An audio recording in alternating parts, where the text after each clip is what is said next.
Halo semua, pada video kali ini kita akan bahas tipe-tipe penjual online shop. Ada dropshipper, ada reseller, dan produsen.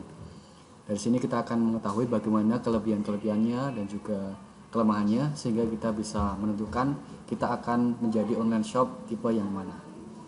Oke, yang pertama adalah dropshipper. Apa itu dropshipper? Dropshipper adalah penjual online yang menjajakan gambar produk yang diunggah di marketplace atau medsos. Jadi pada intinya dropshipper ini hanya jualan gambar aja, produknya orang lain, kemudian dia upload lagi di marketplace bisa atau di media sosial. Jadi sistem penjualannya, pertama menemukan supplier mana yang bisa dijadikan dropshipper. Tentunya ini bisa berupa barang, di mana suppliernya ini dia mau menjadi dropshipper.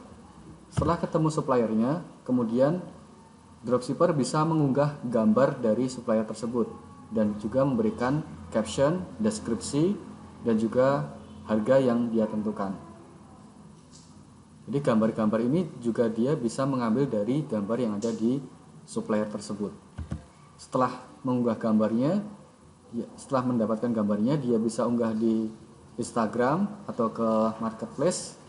Kemudian dari situ datanglah pembeli dari pengunjung di Instagram atau di marketplace, itu bisa jadi pembeli. Kemudian setelah ada order, dropshipper bisa menghubungi supplier. Kemudian supplier mengirimkan barang pembeli atas nama dropshipper. Jadi meskipun barang tadi diproduksi oleh produsen, nanti konsumen akan mendapatkan barang atas nama dropshipper tersebut.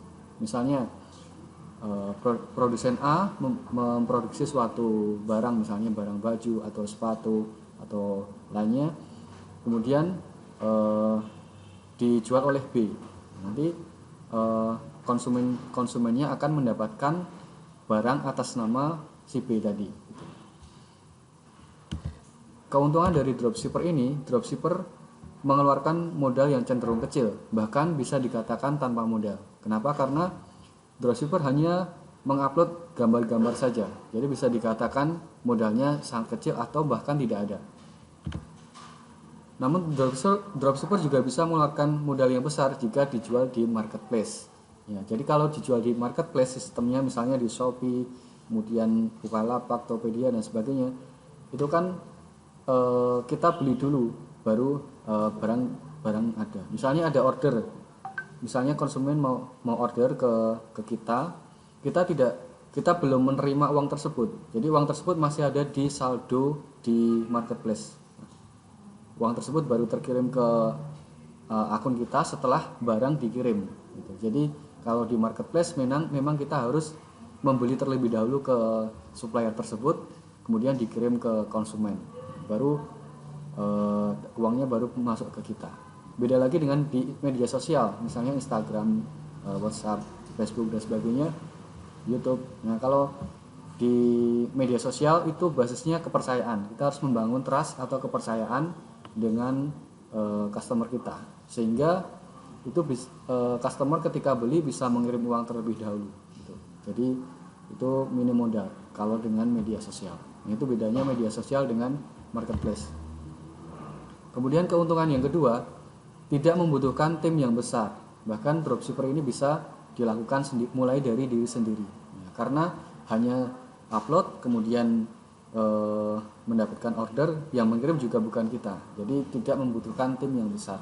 Namun beda misalnya dropshipper yang sudah skala besar, skala nasional atau sudah dropshipper dari internasional, itu bisa menggunakan tim yang lebih banyak lagi.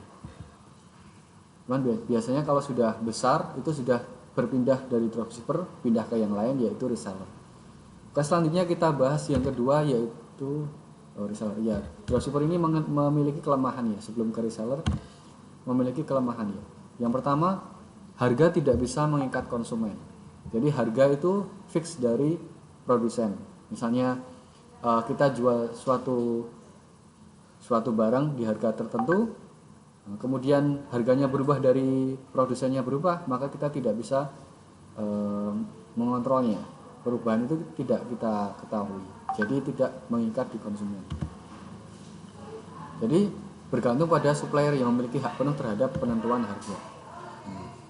Kemudian kelemahan yang kedua, dropshipper tidak memiliki kontrol terhadap produk yang dipasarkan. Jadi kontrol dari sisi brandnya, dari stoknya, distributornya, distribusinya, si dropshipper tidak memiliki kontrolnya. Jadi brand dari supplier, kemudian stoknya masih, misalnya kita jual di toko kita, di online shop kita itu keterangannya masih ada barangnya, tapi ternyata di suppliernya sudah habis. Nah, itu kita tidak bisa mengontrolnya. Kemudian distribusinya, karena yang mengirim juga dari produsennya.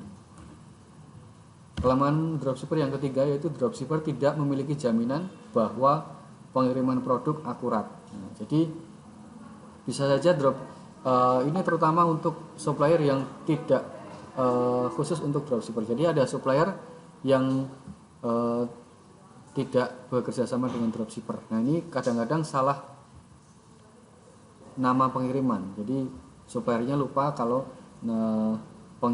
pengirimnya atas nama dropshipper. Nah, itu harus diantisipasi.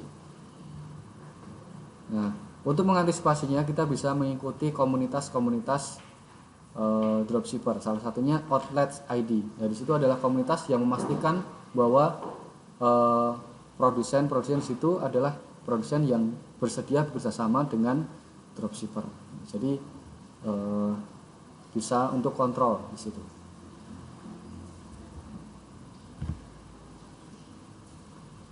Itu tadi dropshipper. Kemudian tipe online shop yang kedua yaitu reseller.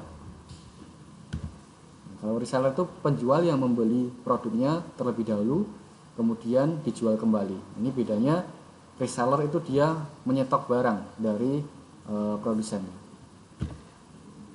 Jadi dengan adanya minimum order quantity itu memudahkan penjualan produk dengan lebih mudah. Jadi ada misalnya ketika kita membeli produk dengan jumlah tertentu itu akan mendapatkan harga grosir atau harga murah.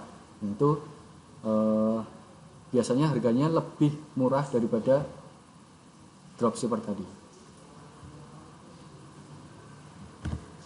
Keuntungan dari reseller itu yang pertama, reseller dapat mengontrol harga daripada dropshipper. Jadi setelah ngambil grosir tadi, reseller bisa menentukan harganya sendiri, bisa mengontrol kenaikan harganya. Jadi lebih terkontrol untuk harganya.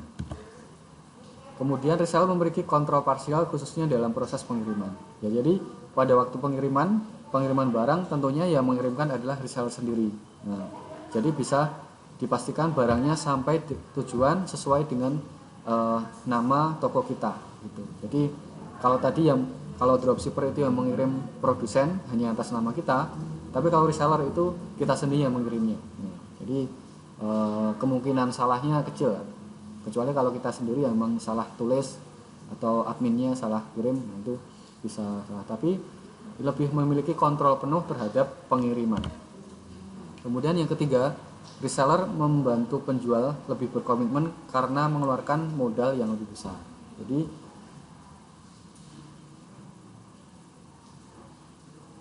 karena sistem reseller itu dia kulaan dulu lebih banyak modalnya. Misalnya beli dalam jumlah grosir dulu sehingga memerlukan modal yang besar. Sehingga kepercayaan produsen ke reseller itu lebih tinggi daripada dropshipper tadi.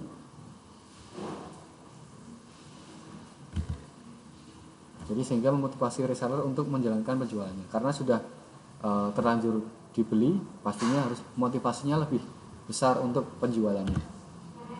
Namun reseller memiliki kelemahan, diantaranya yang pertama, mengeluarkan modal yang lebih besar dari dropshipper tentunya, karena reseller perlu membeli produk terlebih dahulu baru menjualnya. Jadi tipsnya, start small, think big. Jadi jangan terbalik, jangan berpikir mulai yang besar, beli banyak langsung, tapi penjualannya kecil. Nah, jadi mulailah dari yang kecil, tapi target penjualan yang tinggi. Jangan buru-buru beli dan jenis barang yang banyak, tapi pilih produk yang pasti laku dulu. Nah, bisa mengkombinasikan dropship dan juga reseller. Nah, kelemahan dari reseller yang kedua perlu tim kecil. Nah, karena ada stok barang, kalau semakin banyak barangnya itu perlu untuk gudang misalnya, atau untuk admin di penjualan online shop, atau untuk pengiriman packing itu perlu tim yang kecil. Kemudian kelemahannya, reseller tidak memiliki kontrol produksi barang yang dijual. Karena produksi barang itu dari produsen, maka tidak memiliki kontrol. Jadi reseller itu kontrolnya pada packaging dan juga penjualan. Itu reseller. Nah itu tadi. Kemudian yang tipe online shop yang ketiga, ini yang paling banyak dari hulu ke hilir, yaitu produsen. Nah, produsen adalah tipe penjual yang memproduksi barang hingga siap distribusi. Jadi dari hulu sampai hilir, dari produksi, kemudian packaging sampai pada distribusi itu diatasi oleh produsen. Ini yang paling lengkap ya. Tentunya produsen memiliki keunggulan. Di antaranya yang pertama, produsen memiliki kontrol penuh terhadap barang yang diproduksi untuk dipasarkan. Karena memproduksi sendiri, produsen memiliki kontrol terhadap stoknya, terhadap jumlah produksinya, itu dikontrol oleh produsen sendiri. Mulai dari perencanaannya, brandingnya, desainnya, bahan-bahan bakunya, kemudian bagaimana nanti proses marketingnya, lewat mana, target pasarnya, itu diatur oleh produsen. Dan juga memiliki brand yang dapat menjadi kebanggaan. Jadi produsen memiliki brand sendiri, nah itu bisa menjadi kebanggaan tentunya kan, bisa dilanjutkan untuk seterusnya, untuk anak turunnya, itu bisa menjadi kebanggaan tersendiri. Kemudian yang kedua, keunggulan yang kedua, produsen meningkatkan citra positif online shop di mata industri, khususnya perbankan. Jadi karena ciri khas sendiri, itu bisa membangun citra positif di online shop di mata industri, khususnya perbankan. Dan juga berefek misalnya karena produsen itu membutuhkan modal yang cukup besar ya, dari untuk bahan baku, distribusi, dan juga karyawan, itu membutuhkan modal yang besar. Tapi kalau untuk misalnya permodalan, itu lebih dipercayai ketika menjadi produsen. Tapi produsen juga memiliki kelemahan, diantaranya yang pertama, produsen memiliki jumlah karyawan yang lebih besar dari dropshipper dan reseller tentunya, karena aktivitas